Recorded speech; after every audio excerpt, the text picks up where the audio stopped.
Good morning, class 12, and today I'll start your topic that is written over here on the board, and it is inward-looking trade strategy.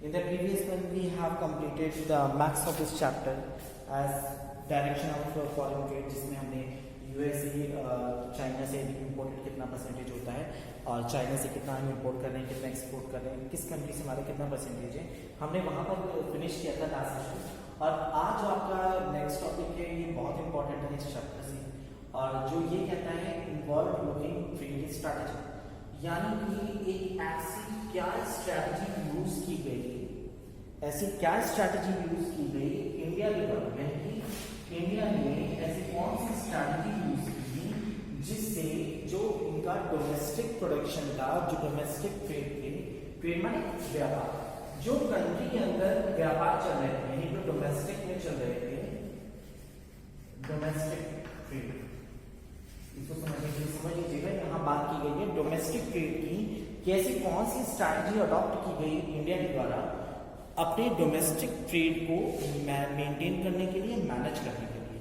और यहीं पे इसीलिए looking मानी care of, यहाँ पे जो word लिखा है, अगर इसके मैं मीनिंग निकालूं, लिटरल मीनिंग होता है केयर ऑफ, एंड इनवर्ड मतलब इनसाइड, यानी अंदर की तरफ, ठीक है।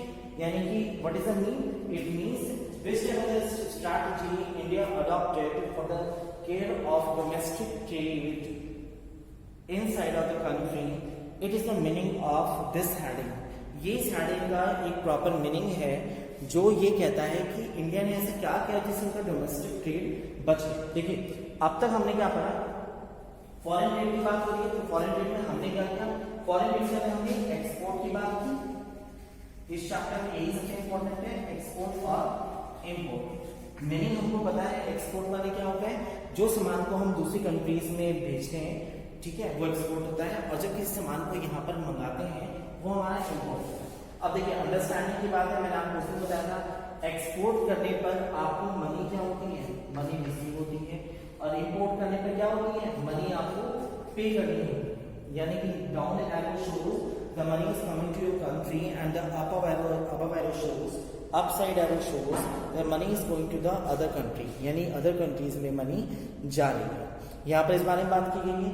अब हम स्ट्रैटेजी के बारे में बात करते हैं, और इसी स्ट्रैटेजी को, अब रीजन क्या है, जब हमारे पास में हम इंपोर्ट ज्यादा करते हैं, ठीक है, तो यानी कि अब हमारा पैसा ज्यादा दूसरी कंट्रीज में जा रहा है, इस चीज को बचाने के लिए, जिससे हमारा फॉरेन एक्सचेंज भी बचा रहे, हमें ज्यादा पे ना करना पड़े, क्योंकि अमेरिका को हमें डॉलर पे करना पड़ेगा, ठीक है, तो इट मीन्स फॉरेन एक्सचेंज को भी हमें बचाना है, और साथ में मनी को ज्यादा जाने से रोकना है, ज्यादा लाना है। और वो किस कंडीशन में हो सकता है, जब हम अपने एक्सपोर्ट को, यानी हम अपने एक्सपोर्ट को तो हम बढ़ा दें और इंपोर्ट को हम घटाएं, इंपोर्ट को हम घटा दें, इसीलिए इसको इंपोर्ट सब्स्टिट्यूशन स्ट्रैटेजी भी कहा जाता है।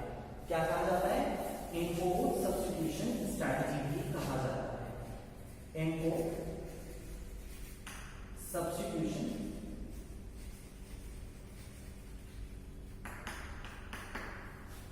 स्ट्रैटेजी। यानी कि ऐसे क्या, इंपोर्ट जो आप इंपोर्ट करें उसके लिए आपके पास सब्स्टिट्यूशन होना चाहिए। आप चाय मंगा रहे हैं, सब्स्टिट्यूशन समझने का आसान है, चाय बना रहे हैं, चाय को छोड़िए आप कॉफी का यूज करने लगे, it's a substitution of a T. इसी तरह से आप जिस सामान को आप फॉरेन से इंपोर्ट कर रहे हैं उसका सब्स्टिट्यूशन आपको इंडिया में सर्च करना चाहिए, जिससे क्या होगा, हमारा जो इंपोर्ट है वो हमारा घट जाएगा। इसीलिए इसको कहा गया है इंपोर्ट सब्स्टिट्यूशन स्ट्रैटेजीज को कहा गया है। आगे मूव करते हैं, अब इस स्ट्रैटेजीज के ऊपर चलते हैं। क्लियर है मीनिंग इसका, हेडिंग का मीनिंग सबको क्लियर होगा, देख लीजिएगा, ठीक है, बहुत इजी है, फिर से मैं बता रहा हूँ आपको। इसका मीनिंग सिर्फ इतना है, इनवर्ड माने inside of the country, looking माने केयर ऑफ, ट्रेड माने डोमेस्टिक ट्रेड की बात की गई है, स्ट्रैटेजी माने क्या तकनीकी और क्या योजनाएं बनाई गई हैं अपनी डोमेस्टिक ट्रेड को बचाने के लिए।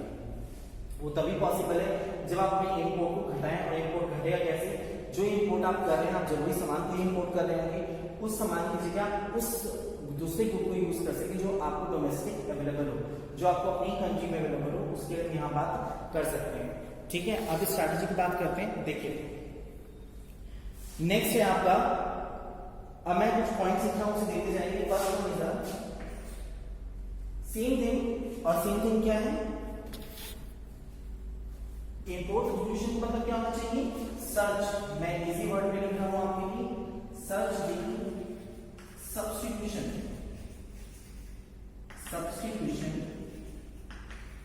of imported goods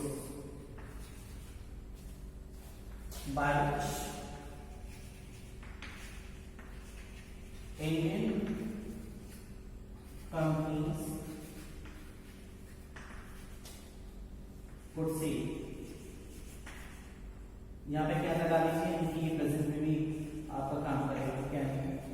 से। ठीक है, यानी कि क्या किया गया? यानी कि वही इंपोर्ट सब्स्टिट्यूशन स्ट्रेटजी, यानी कि आप जो भी इंपोर्ट कर रहे हैं उसका सब्स्टिट्यूशन को सर्च किया जाए, जिससे आप उस चीज को सर्च किया जाए जिससे कि आप क्या कर सकते हैं, अपनी जो इंडियन कंपनीज हैं उनको बचा सकें। ऐसा ना हो कि वो कंपनीज आप सब कुछ इंपोर्ट कर रहे हैं तो वो कंपनीज खत्म हो जाए। नेक्स्ट है आपके पास में फॉरेन एक्सचेंज को सेव करने के लिए, saving of foreign exchange, saving of foreign exchange, यानी जो आपके पास में डॉलर है, जो आपके पास में येन है, यानी दूसरे कंट्रीज की करेंसीज आपके पास में है, आपको उसे कम से कम यूज करना पड़े, ये उसके सेंस में कहा गया है। और वो कब होगा? वो तभी पॉसिबिलिटी है, इन केस कब पॉसिबिलिटी है? वो तब संभव है जब आप अपने इंपोर्ट को घटा लें और एक्सपोर्ट को बढ़ाएं। इंपोर्ट अगर घटेगा तो इट मीन्स आपको पे नहीं करना होगा, लेकिन अगर आपका इंपोर्ट बढ़ जाता है, इट मीन्स अगर आप अमेरिका से मंगा रहे हैं, it means you have to pay the dollar, आपको डॉलर वहां पे करना होगा। Next one is foreign by adopting invertible standard government prefer to economy using of foreign exchange. इसको आप ना लिखिए, इसके लिए दूसरा पॉइंट लिख सकते हैं आपके बुक में जो दिया है। थर्ड देखिए, हमने यहाँ पर क्या किया, अब हमने इंपोर्ट को घटाने की बात की है और फॉरेन एक्सचेंज को सेव करने की बात की है। इस सिचुएशन में और हम ऐसा क्या कर सकते हैं, ये सिर्फ सोचने की बात है। हेडिंग समझ में आ गई? अगर हम बुक को छोड़ते हैं, हम अपने आप ही हेडिंग्स बना सकते हैं, और वो हेडिंग क्या होगी उस चीज को देखने के लिए हमारे लिए बहुत इंपॉर्टेंट है। क्या है? देखिए, आपको पता है जब स्टार्ट में अगर आपको कार का नाम याद हो, अम्बेसडर एक कार चला करती थी, वीआईपी कार कही जाती थी अम्बेसडर, और एक पीरियड कार चलती थी। ठीक है, तो ये जो हमारे पास में कारें थी, हमारे पास में ओल्ड कार थी, कोई मॉडर्नाइजेशन नहीं था, यानी कि करंट मॉडर्नाइजेशन नहीं था। और आज भी अगर देखा जाए, हम जो बाहर से कार इंपोर्टेड करते हैं, फॉरेन कंपनीज की हमारे यहाँ कार चलती है, ये क्यों चलती है? क्योंकि वो मॉडर्नाइजेशन है। इट मीन्स इन्होंने जो स्ट्रैटेजी यूज की, इन्होंने कहा था वी शुड, हमें क्या करना चाहिए? इट मीन्स इंपोर्ट करना चाहिए, इंपोर्ट ऑफ टेक्नोलॉजीज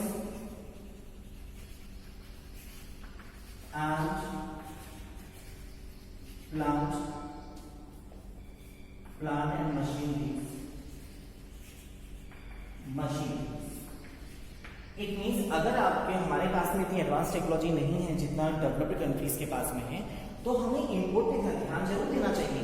लेकिन क्या इंपोर्ट करना चाहिए? हमें वहां की टेक्नोलॉजी को अडॉप्ट करना चाहिए, टेक्नोलॉजी को इंपोर्ट करना चाहिए।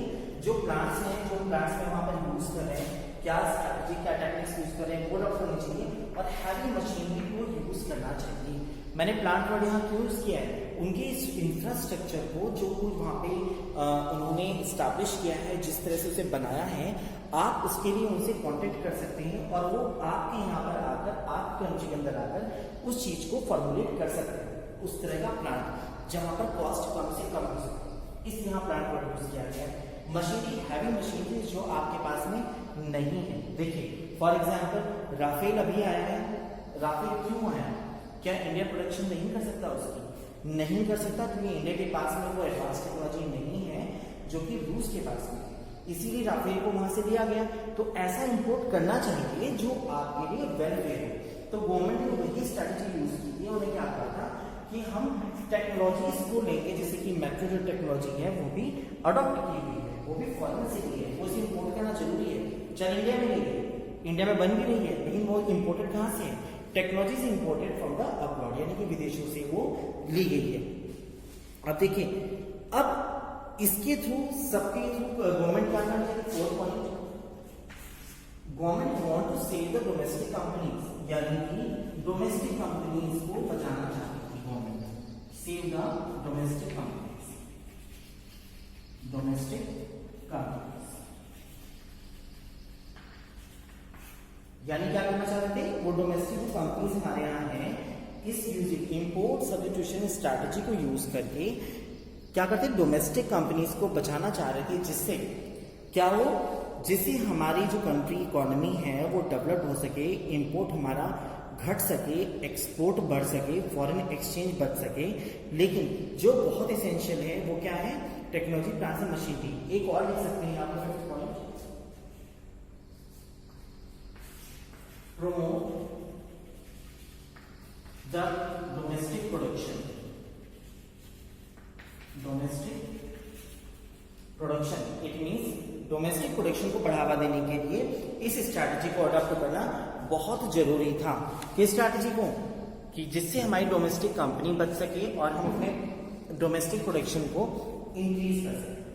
देखिए फिर से एक पॉइंट को रिवाइज कर लेते हैं। First one is search the substitution of imported goods by which Indian companies can save. देखिए रीजन क्या है, जो इंपोर्ट आप कर रहे हैं सब्स्टिट्यूशन को सर्च किया जाए, जिसकी जगह पर आप डोमेस्टिक गुड्स को यूज कर सकें, और जिससे क्या हो, जो इंडियन कंपनी जिसका अस्तित्व उन्हीं से है उनसे बच सके। जैसे जो कंपनी जूट में काम कर रही है, कॉटन में काम कर रही है, अगर आप फॉरेन से कॉटन अगर मंगाते हैं तो वहाँ प्रॉब्लम क्या है कि जो कंपनी इसमें डील कर रही है उन्हें क्या होगा, उनका अस्तित्व खत्म हो सकता है, तो उन्हें बचाया जाए। सेविंग ऑफ फॉरेन एक्सचेंज, यानी मतलब क्या है, जो फॉरेन मनी आपके पास में है, जो डॉलर्स आपके पास में है, जो येन आपके पास में है, इनको सेव करके रखा जा सके। क्यों, कैसे रखा जाएगा, जब आपका इंपोर्ट कम होगा, यानी आप सामान कम मंगाएंगे तो आपको कम पे करना पड़ेगा। इट मीन्स आपके पास में क्या हो सकता है, आप फॉरेन मनी को सेव करके रख सकते हैं। नेक्स्ट है import of technologies, plants and machineries. मैंने आपको अभी बताया मैंने प्लांट्स क्यों यूज किया है। जो इंफ्रास्ट्रक्चर आप फॉरेन में यूज हो रहा है, जो आपके पास स्ट्रैटेजी नहीं है, वे टेक्निक्स नहीं है, वे हैवी मशीनरीज नहीं है, उन्हें आप इंपोर्ट कर सकते हैं, क्योंकि वो आपके डोमेस्टिक प्रोडक्शन को प्रमोट करेंगे। जो लास्ट हेडिंग मैंने लिखी है, promote the domestic production, and this is one, save the domestic companies, यानी डोमेस्टिक कंपनीज को बचाया जा सके। ये गवर्नमेंट की तरफ से किया गया ताकि आपकी इकोनॉमी क्या हो सके, डेवलप की जा सके। ठीक है। दूसरा, अब इंपोर्ट के लिए क्या यूज किया जाता है, इंपोर्ट पे टैरिफ्स लगाए जाते हैं, और टैरिफ्स क्या होते हैं, टैरिफ्स क्या होते हैं, टैरिफ्स आपकी इंपोर्टेड गुड्स पर, ध्यान रखिएगा एक पॉइंट है, टैरिफ्स क्या होते हैं, जब आप सामान को इंपोर्ट करते हैं तो उसके ऊपर कस्टम ड्यूटीज लगाई जाती हैं, एक्स्ट्रा चार्जेस लगाए जाते हैं, इसको टैरिफ्स कहा जाता है। ठीक है, तो टैरिफ क्या कहा जा सकता है, it is a duty on the imported commodity, it is a duty on imported commodities, जिससे क्या होता है, इंक्रीज प्राइसेस इंक्रीज हो जाते हैं, प्राइसेस बढ़ जाते हैं। ठीक है। नेक्स्ट इज, एक वर्ड और है, देखिए कोटास, एक वर्ड को और समझिए, इसमें ही यूज किया गया है, कोटास। अब कोटास क्या होता है, कोटास इज अ प्लान, ये इंडिया की तरफ से एक तरह का पाबंदी थी, कंट्रोल स्ट्रैटेजी थी, जिसमें उन्होंने कहा गया कि एक लिमिटेशन सेट की जाए कि कोई भी अगर इंपोर्ट करना चाहे तो एक लिमिटेशन है, आप उससे ज्यादा नहीं मंगा सकते। अगर कोई भी प्राइवेट ऑर्गेनाइजेशन मंगाना चाहती है, इंपोर्ट सामान करना चाहती है, तो उसकी भी कुछ लिमिट्स हैं, आप उससे ज्यादा नहीं कर सकते। So you can say quotas is a standard set by the government to control the imported goods from the foreign countries से मंगाने के लिए आप उसे क्या कर सकते हैं, कंट्रोल कर सकते हैं। ठीक है।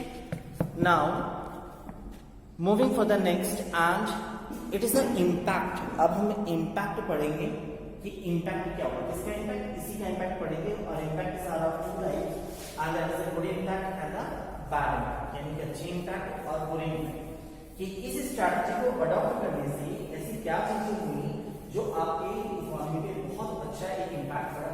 फिर हम बात करेंगे क्या बुरे इम्पैक्ट पड़े, कौन से बैड इम्पैक्ट पड़े। ठीक है। कुछ पॉइंट तो सेम होंगे, वो आपको पता ही नहीं, जो आपके सामने लिखे हैं। इट मींस गुड इम्पैक्ट, यानी कौन कौन से अच्छी इम्पैक्ट है, good impact. Just wait a second students.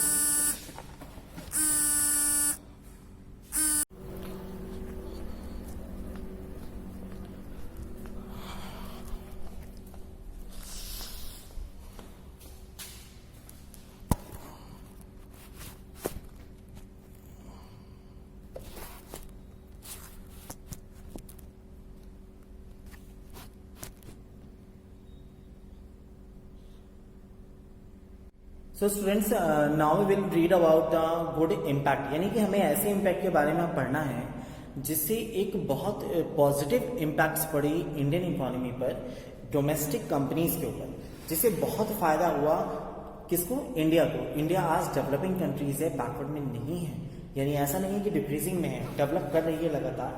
और इसमें फर्स्ट पॉइंट ये, this is one, high rate of industrial growth, high rate of industrial, जो इससे पहले आप चैप्टर पढ़ चुके हैं, ये वही है कि इस तरह की स्ट्रैटेजी को यूज करने से देखिए फायदा क्या हुआ कि जब टैरिफ्स लगा दिए गए, इंपोर्टेड में कोटास लगा दिए गए, एक लिमिट कर दी गई कि आप इससे ज्यादा इंपोर्ट नहीं कर सकते, तो इसका फायदा क्या हुआ कि जो रेट था, जिस रेट से आपकी इंडस्ट्री ग्रोथ करके प्रोडक्शन हो रही थी, अब वो प्रोडक्शन बहुत हाई हो गए। क्यों हो गए? इंपोर्ट कम होने लगा और सब्स्टिट्यूशन, यानी कि अब जो आप इंपोर्ट करते हैं उसकी जगह आप डोमेस्टिक गुड को यूज कर रहे हैं, जो यहाँ प्रोडक्शन हो रही है, तो यहाँ की इंडस्ट्री को एक ग्रोथ मिली, एक बूम मिला। ठीक है, next mean is, second one is modernisation, modern form was adopted। अब इंपोर्ट जब कम कर दिया गया तो रीजन क्या था कि लोगों की जो डिमांड थी एज पर वही जो फॉरेन देखते थे, तो वहां प्रोडक्शन में मॉडर्न फॉर्म अडॉप्ट की गई, जो आपके प्रोडक्ट्स थे अडॉप्टेड इन प्रोडक्शन, यानी प्रोडक्शन में यूज की गई मॉडर्न फॉर्म। जिस तरह से आज हुंडई कार आ रही है, उसी तरह से आज महिंद्रा भी एक से एक स्टाइलिश कार की प्रोडक्शन कर रही है। क्यों कर रही है? By seeing of the foreign companies आज मॉडर्न फॉर्म को अडॉप्ट किया जा रहा है। ठीक है, नेक्स्ट वर्ड जो आपके सामने आता है, और वो चीज क्या कहता है कि आपके पास में और भी चीजों में एंट्रीज हुई, और वो क्या हुई? पॉलिसी ऑफ प्रोटेक्शन, यानी कि देखिए इसका फायदा क्या मिला? Policy of protection I, policy of protection, यानी कि प्रोटेक्शन, जो किसका प्रोटेक्शन? डोमेस्टिक कंपनीज का प्रोटेक्शन हुआ। और वो प्रोटेक्शन क्या हुआ? वो प्रोटेक्शन ये हुआ, डोमेस्टिक कंपनी से प्रोटेक्शन क्या हुआ?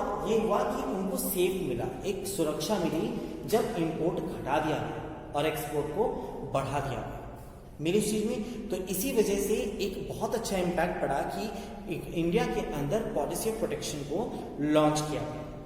नेक्स्ट वन, और इसके बारे में सबसे इंपॉर्टेंट चीज क्या था कि इलेक्ट्रॉनिक्स इंडस्ट्री को भी बहुत ज्यादा ग्रोथ मिली। ठीक है, यानी growth of electronic industry, electronic industry. देखिए स्टूडेंट्स, आप सभी जानते हैं हम बहुत कुछ आज भी डिपेंड करते हैं, ठीक है, फॉरेन कंपनीज पे, चाइना के ऊपर, किसी के इलेक्ट्रॉनिक आइटम्स पे। Japan is a very famous for the electronic production, और आज भी हम कहीं ना कहीं वहां से बहुत कुछ इंपोर्ट करते हैं। लेकिन अब ऐसा सिचुएशन, सिनेरियो अब चेंज है। अब इंडिया भी इलेक्ट्रॉनिक में ग्रोथ कर रहा है। इस स्ट्रैटेजी इसीलिए यूज की गई थी ताकि जिसमें हम बिल्कुल पिछड़े हुए हैं, हम बिल्कुल भी आज अपनी प्रोडक्शन नहीं दे पा रहे हैं, उसमें हम अपना कुछ दे सकें। ठीक है, प्रोडक्शन को बढ़ा सकें। ऑटोमोबाइल इंडस्ट्री को बढ़ावा मिला। किसको मिला? ऑटोमोबाइल इंडस्ट्री को बढ़ावा मिला। ऑटोमोबाइल इंडस्ट्री, ऑटोमोबाइल इंडस्ट्री क्या है? ऑटोमोबाइल इंडस्ट्री क्या है? Automobile industry car, bikes,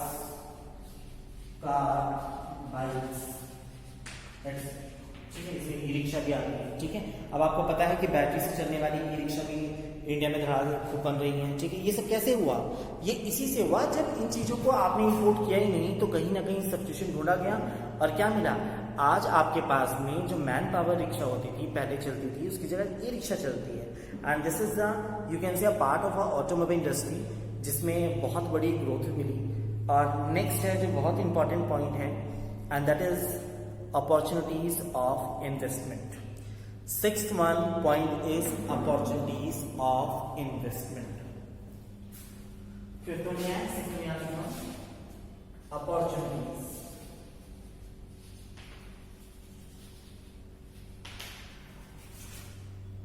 of investment. यानी कि अब जो आपके पास में प्राइवेट इंडस्ट्री जो इंडिया के अंदर है, डोमेस्टिक कंपनीज के पास में अच्छे खासे मौके हैं अपना, क्योंकि अब इम्पोर्टेड नहीं हो रहा है तो उनके पास इन्वेस्टमेंट करने की अच्छी अपॉर्चुनिटीज अवेलेबल हैं। और जहां इन्वेस्टमेंट होगा वहां क्या होगा, आपकी इंडस्ट्री भी ग्रोथ करेगी, इकोनॉमी भी ग्रोथ करेगी और जो इन्वेस्टर्स हैं उनको भी प्रॉफिट मिलेगा। ये बहुत बड़ी चीज़ है कि अब जिनके पास में बहुत ज़्यादा कैपिटल नहीं होती वे भी इन्वेस्टमेंट कर सकते हैं। For example real estate sector है, कोई अपने फ्लैट्स बना रहा है, नोएडा में फ्लैट बना रहा है और उसने क्या किया, उसने इन्वेस्टर्स को एक इन्विटेशन दिया। क्या दिया कि आप अपना पैसा यहाँ पर लगा सकते हैं, किसमें, रियल एस्टेट में, यानी कुछ परसेंटेज 10%, 20% फिक्स कर दिया जाएगा इन्वेस्टर्स में, वो पैसा लगाएंगे तो उन्हें रिटर्न मिलेगा, प्रॉफिट मिलेगा और जब प्रॉफिट मिलेगा तो फायदा भी होगा। ठीक है, तो इट मींस इन्वेस्टर्स को एक बहुत अच्छी अपॉर्चुनिटीज ग्रैब करने के बहुत सारे चांसेस आपको कंट्री के अंदर अवेलेबल हुए। ठीक है, अब हम आपसे बात करेंगे बैड इंपैक्ट के बारे में, यानी ऐसे कौन से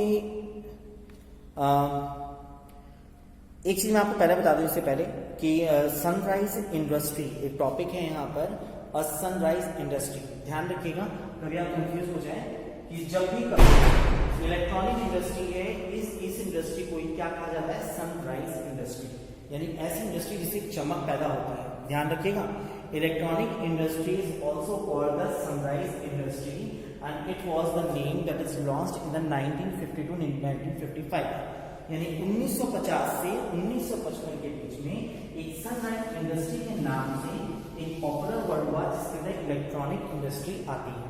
इस चीज को ध्यान रखिएगा। ठीक है, now we are moving for the next and that is a bad impact. अब हम पढ़ेंगे किसके बारे में, बैड इंपैक्ट।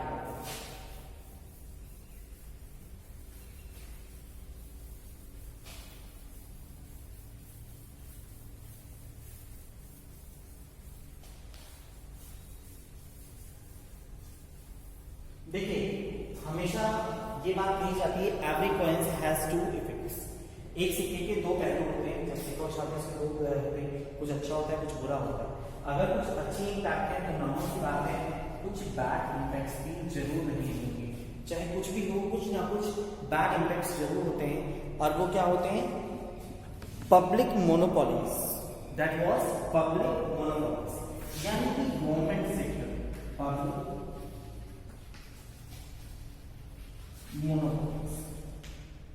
हम पहले पढ़ चुके हैं इसके बारे में, क्या मतलब मोनोपोली का, जिसका एकाधिकार, मोनोपोली कहते हैं एकाधिकार, यानी कि पब्लिक यानी कि गवर्नमेंट सेक्टर का सभी डिपार्टमेंट्स पे, सभी सेक्टर्स पे इस स्ट्रैटेजी के थ्रू जहां पर इंपोर्टेड पे कोटास लगा दी गई, लिमिट फिक्स कर दी गई, आप इससे ज्यादा नहीं मंगा सकते, तो वहां पर क्या प्रॉब्लम आई, वहां पर प्रॉब्लम ये राइज होती है कि अब आप पब्लिक गवर्नमेंट सेक्टर के अंडर में जो उन्होंने पॉलिसीज बनाई हैं, जो स्ट्रैटेजीज बनाई हैं, आपको वो फॉलो करनी होंगी। ठीक है, नेक्स्ट है आपके पास में lack of competition. Next is lack of competition, that's a very easy point. जब आपने इंपोर्ट करना ही बंद कर दिया और आप डोमेस्टिक प्रोडक्शन पे ही आप अवेलेबल हो गए, तो इसका मतलब क्या होगा, जैसे देखिए आज चाइना से अगर आप मोबाइल को इंपोर्ट करना बंद कर देते हैं, अब लोग कह रहे हैं से नो टू चाइना, ठीक है, यानी चाइना के जो ब्रांड्स होते हैं उनको आप मना करें, तो इट मींस आप मोबाइल को देखिए आपके पास में ऑप्शन क्या बचता है, नोकिया एंड सैमसंग, दैट्स और है ही नहीं। इट मींस कॉम्पिटिशन खत्म, कॉम्पिटिशन खत्म। अगर आप इंपोर्टेड सामान पे आप कॉम्पिटिशन लगा देंगे, आप कम कर देंगे, तो लोगों के पास में ऑप्शंस खत्म हो जाएंगे, और जब ऑप्शंस नहीं होते तो हमेशा क्या होता है, कंपटीशन खत्म हो जाता है। और कंपटीशन खत्म होने का सबसे बड़ा नुकसान क्या होता है, क्वालिटीज में कॉम्प्रोमाइजिंग, यानी अब लोगों के पास में ऑप्शन नहीं है, उन्हें अगर लेना पड़ेगा तो वो यही लेंगे। ये सबसे बड़ी प्रॉब्लम भाई किससे, जब आपने इंपोर्ट सब्स्टिट्यूशन स्ट्रैटेजी को गवर्नमेंट ने इंडिया में लागू किया। ठीक है, next is a indiscriminate spread of public sector. इसका मतलब क्या हुआ, इसका मतलब है इनडिस्क्रिमिनेट, इट मींस अब जो कुछ था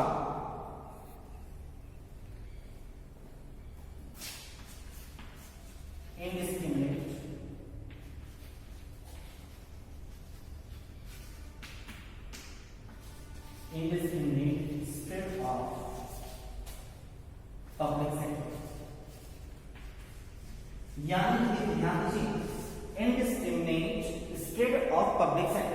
ऊपर आया मोनोपोलिस, यानी गवर्नमेंट ने सभी सेक्टर पे अपना एक एकाधिकार किया, जो कुछ होता अब सब उसके अंडर में होता।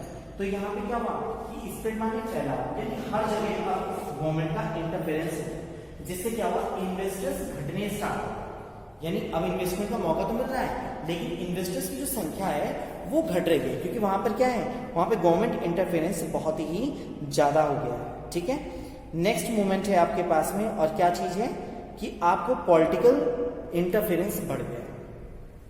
Fourth one, political interference, political interference यानी पॉलिटिकल पार्टीज की दखलंदाजी बहुत ज्यादा होने लगी, क्योंकि डोमेस्टिक को बढ़ावा मिला। और डोमेस्टिक में क्या हुआ, जो बड़े बड़े पॉलिटिक्स लीडर्स थे उन्होंने उस पर अपने सेक्टर पे अपनी अपनी यूनिट्स खोलनी स्टार्ट की, और कहीं ना कहीं उसको राजनीति का एक रूप दिया, जिससे क्या प्रॉब्लम आई, इससे प्रॉब्लम अराइजिंग होती है। और प्रॉब्लम अराइजिंग क्या होती है, लोगों को कहीं ना कहीं बहुत सारी प्रॉब्लम्स का सामना करना होता है। लाइक करप्शन आ जाता है, बहुत बड़ी प्रॉब्लम है करप्शन, और आप लोगों पे डिपेंड हो जाते हैं। ये आपके सामने this was the 4 bad impact, ये 4 बैड इम्पैक्ट थे जो आपने पढ़ी इम्पोर्ट सब्स्टिट्यूशन स्ट्रैटेजी के बारे में। अब हम आगे चलते हैं और अब बात करेंगे, चैप्टर आपके यहीं खत्म होता है। Today's topic is the finish, यानी हमने आज बात हमने किस चीज की, आज हमने बात की है किस पॉलिसी की, हमने बात की इम्पोर्ट सब्स्टिट्यूशन स्ट्रैटेजी की बात की है, जिसका मतलब ये है कि एक ऐसी स्ट्रैटेजी इंडिया के द्वारा अडॉप्ट की गई जिसका रिजल्ट क्या हुआ, इंडिया के में इंपोर्ट को घटाने की बात की गई और एक्सपोर्ट को बढ़ाने की बात की गई। डोमेस्टिक कंपनी को सेव मिला, एक सुरक्षा मिली, और ये चीजें क्या कही जाती हैं, ये चीजें से एक कुछ गुड इम्पैक्ट्स आते हैं और कुछ बैड इम्पैक्ट्स आते हैं, कुछ अच्छे आते हैं और कुछ बुरे आते हैं। इसी चीज में हमने अब तक जो पढ़ा, हमने फॉरेन ट्रेड पढ़ा। मैं आपको एक रिव्यू दे रहा हूँ इस चैप्टर का, ध्यान से सुनिएगा मैं जो बोल रहा हूँ। हमने एक रिव्यू पढ़ा, और रिव्यू में हमने क्या पढ़ा, हमने पढ़ा एक्सपोर्ट और इंपोर्ट के बारे में पढ़ा, यानी क्या पढ़ा, एक्सपोर्ट हुआ और इंपोर्ट हुआ। ठीक है, किसके बारे में, फॉरेन ट्रेड एक्सचेंज के बारे में। और क्या क्या, एक्सपोर्ट अगर आपका बढ़ता है तो पैसा आपके पास में, मनी आपके पास में क्या होती है, वो आती है, और इंपोर्ट अगर आपका बढ़ता है तो मनी क्या होगी, घटती। इस कंसेप्ट को अगर याद कर लेंगे, सिर्फ समझ लीजिए इस कंसेप्ट को, तो पूरा चैप्टर इस पे डिपेंड है जहां कहीं। ठीक है, फिर इसके बाद में कुछ अच्छे इंपैक्ट है, कुछ बुरे हैं। इंडिपेंडेंस से पहले क्या था, इंडिपेंडेंस से बाद में क्या था, एक बूम मिला, लोगों ने क्या किया, अब वहां पे गवर्नमेंट सेक्टर को अलाउ किया कि आप आइए और थोड़ा सा इन्वेस्टमेंट बढ़ाइए लोगों की, क्योंकि क्या होता है, प्राइवेटाइजेशन अगर है, प्राइवेट कंपनीज है जिनका मोटिव होता है प्रॉफिट मैक्सिमाइजेशन, यानी प्रॉफिट को बढ़ाना। अब पब्लिक सेक्टर का मोटिव क्या होता है, सोशल वेलफेयर होता है। तो क्या हुआ, यानी कि जो प्राइवेट ऑर्गेनाइजेशन है वो इतने कम दामों पर सर्विस नहीं दे सकती जिससे सभी का भला हो सके, इसीलिए गवर्नमेंट को आना पड़ा, और गवर्नमेंट ने आकर अपनी इंटरफेरेंस की, जिससे क्या हुआ, फिर उन्होंने एक अपनी स्ट्रैटेजी की लॉन्च किया। स्ट्रैटेजी क्या है, इनवर्ड लुकिंग ट्रेड स्ट्रैटेजी, यानी कि ऐसी स्ट्रैटेजी जिससे जो भारत की कंपनियां हैं, जो भारत में प्रोडक्शन हो रही है, उसको बढ़ावा मिल सके, डोमेस्टिक कंपनी सेव हो सके, एक तरह का सेफ जोन मिला। ठीक है, अब देखिए 1990 ये एक ऐसा साल था, कौन सा, 1990 एक ऐसा साल रहा है जिसमें क्या हो गया, जिसमें ये कहा गया था कि ट्रेड स्ट्रैटेजी यूज की गई है, इसको रिप्लेस किया गया। किससे रिप्लेस किया गया, इसको रिप्लेस किया गया न्यू इकोनॉमिक पॉलिसी। और वो मैंने आपको बताई थी क्या थी new economic policy. New economic policy means आपने जब LPG, liberalisation, privatisation and globalisation को आपने लॉन्च किया, किसने किया था, former prime minister PV Narasimha Rao ने। ठीक है, तो 1990 में इसको डिसमिस किया गया, किसको, इनवर्ड लुकिंग ट्रेड स्ट्रैटेजी को। कब डिसमिस किया गया, 1990 में, यानी कि 1990 में इसको क्या किया गया, डिसमिस किया गया। और न्यू इकोनॉमिक पॉलिसी, जिसका मतलब क्या है, एलपीजी, जिसके अंदर लॉन्च किया गया। और कब लॉन्च किया गया, 1991 से 1992 में से लॉन्च किया गया। एम फॉर लिबरलाइजेशन, यानी कि गवर्नमेंट की तरह प्राइवेट सेक्टर्स को भी छूट मिले। पी फॉर प्राइवेटाइजेशन, यानी कि गवर्नमेंट को अब बिना कॉस्ट प्रॉफिट कमाना था। और क्या था, आपके पास जो इतनी जगह है, इतने लैंड्स पड़े हैं, आप उसका यूज करें और उसे यूज करके आप प्रॉफिट अर्न करें। And the next is globalisation. और ग्लोबलाइजेशन क्या है, जिसके अंदर आप अपनी कंट्री से आप बाहर मूव करके, बाहर निकल के अपने बिजनेस को एक्सटेंड कर सकें। यहाँ पर वो बात की गई है LPG इम्पैक्ट से की, और जो हमारे क्या है, high rate of industrial growth, यानी कि इंडस्ट्री ग्रोथ कैसी हुई, हाई हुई। डाइवर्सिफिकेशन ऑफ इंडस्ट्रियल ग्रोथ, यानी इंडस्ट्रियल ग्रोथ को जगह जगह पर अब अलग अलग इन्वेस्टर्स मिलने स्टार्ट हो गए, इकोनॉमी आपकी अच्छी हो गई, इलेक्ट्रॉनिक्स इंडस्ट्री आपकी बढ़ती गई। और इलेक्ट्रॉनिक इंडस्ट्री क्या कहा गया, 1950 से लेकर 55 में इसको सनराइज इंडस्ट्री के नाम से भी जाना गया। ठीक है, और कुछ बैड इम्पैक्ट्स रहे, क्या रहे कि आपको कंपटीशन घट गया। क्यों घट गया, इंपोर्ट घट गया, यानी ऑप्शंस घट गए, ऑप्शंस घट गए मतलब कंपटीशन घट गया। ठीक है, पब्लिक सेक्टर की मोनोपोली हो गई पूरे एरिया में। और सबसे बड़ी बात, और वो क्या निकल के आती है कि अब आप अपनी धीमे धीमे ग्रोथ घटा रहे हैं, अब आप इंपोर्ट नहीं कर रहे हैं। लेकिन इसका फायदा क्या होगा, तरीके से सेव हो सकता है। So it was the chapter and now chapter 5 is finish. I think it was the chapter 5, yes, India's foreign trade. ठीक है, ये चैप्टर यही खत्म होता है। सो प्लीज आप इस चैप्टर को पूरा अच्छे से पढ़िएगा, और मैं नेक्स्ट चैप्टर मूव करता हूँ। ठीक है, थैंक यू क्लास।